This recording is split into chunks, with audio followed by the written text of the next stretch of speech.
Assalamualaikum warahmatullahi wabarakatuh. Perkenalkan, nama saya Zulfa Afanada dari kelas TMT 3D dengan NIM 1262042031777. Di sini saya akan menjelaskan sedikit materi tentang sejarah matematika. Nah, yang pertama, matematika Mesir kuno. Sejarah mengatakan bahwa matematika berasal dari Mesir adalah gagasan Aristoteles. Proklus, seorang pengamat ahli dari Yunani, berpendapat bahwa sebagian besar catatan sejarah mengatakan geometri adalah ilmu yang pertama ditemukan di Mesir. Aturan geometri sederhana dipakai untuk menentukan batas-batas ladang dan daya tampung lumbung.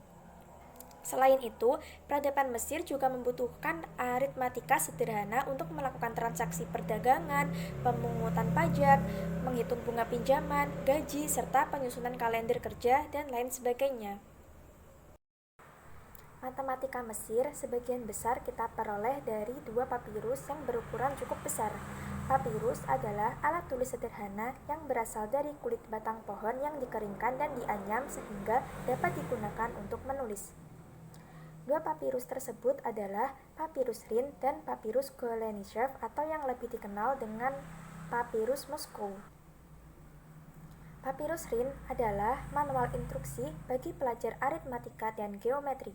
Selain itu juga memberikan rumus-rumus luas dan cara-cara perkalian, pembagian, dan pengerjaan pecahan. Sedangkan Papirus Golenishev disebut juga Papirus Moskow karena dimiliki oleh Museum Seni Murni di Moskow. Yang kedua adalah matematika Babilonia. Dinamakan matematika Babilonia karena peran utamanya terdapat pada kawasan Babilonia sebagai tempat untuk belajar. Lebih dari 400 lempengan tanah liat ditemukan sebagai sumber sejarah bangsa Babilonia. Lempengan-lempengan tersebut ditulis dengan menggunakan tulisan yang bentuknya menyerupai paku. Lempengan-lempengan tersebut meliputi topik-topik pecahan, aljabar, persamaan kuadrat dan kubik, perhitungan bilangan reguler, inverse perkalian, bilangan prima kembar, tabel perkalian, dan metode penyelesaian persamaan linear dan persamaan plot. Sistem matematika Babilonia adalah seksagesimal atau bilangan berbasis 60. Kemajuan besar dalam matematika ini terjadi karena dua alasan. Yang pertama, angka 60 memiliki banyak pembagi, yaitu 2, 3, 4, 5, 6, 10, 12, 15, 20, dan 30, yang membuat perhitungannya jadi semakin lebih mudah. Selain itu, bangsa Babilonia juga memiliki sistem bilangan real di mana digit yang ditulis di sebelah kiri memiliki nilai yang lebih besar seperti bilangan berbasis 10. Penggunaan bilangan seksagesimal dapat dilihat pada penggunaan satuan waktu, yaitu 60 detik untuk 1 menit, 60 menit untuk 1 jam, dan pada penggunaan satuan sudut, yaitu 360 derajat atau 60 dikalikan 6 untuk satuan putaran lingkaran.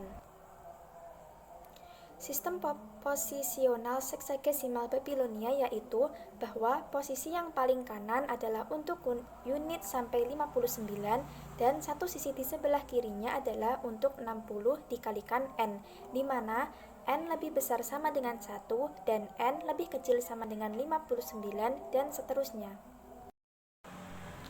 Yang ketiga, matematika Yunani. Matematika Yunani dimulai oleh Thales dari Miletus dan Pythagoras dari Samos.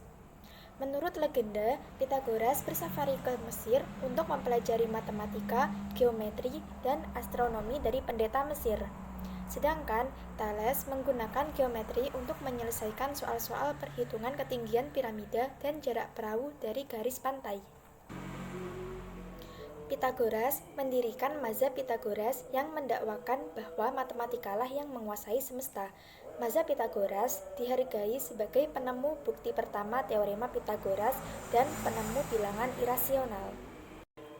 Yang keempat, matematika Cina. Hal yang menjadi catatan khusus dari penggunaan matematika Cina adalah sistem notasi posisional bilangan desimal yang disebut pula bilangan batang, di mana sandi-sandi yang berbeda digunakan untuk bilangan-bilangan antara 1 dan 10 dan sandi-sandi lainnya sebagai perpangkatan dari 10. Yang kelima, matematika India. Matematika Vedanta dimulai di India sejak zaman besi. Sulba Sutras kira-kira tahun 800 sampai 500 sebelum Masehi merupakan tulisan-tulisan yang berisi tentang geometri yang menggunakan bilangan irasional, bilangan prima, aturan 3 dan akar kubik, menghitung akar kuadrat dari 2 sampai sebagian dari 100 ribuan, memberikan metode konstruksi lingkaran yang luasnya menghampiri persegi yang diberikan, menyelesaikan persamaan linear dan kuadrat, mengembangkan triple Pythagoras secara aljabar, dan memberikan pernyataan dan bukti numerik untuk teorema Pythagoras.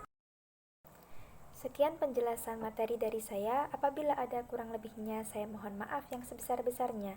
Terima kasih. Wassalamualaikum warahmatullahi wabarakatuh.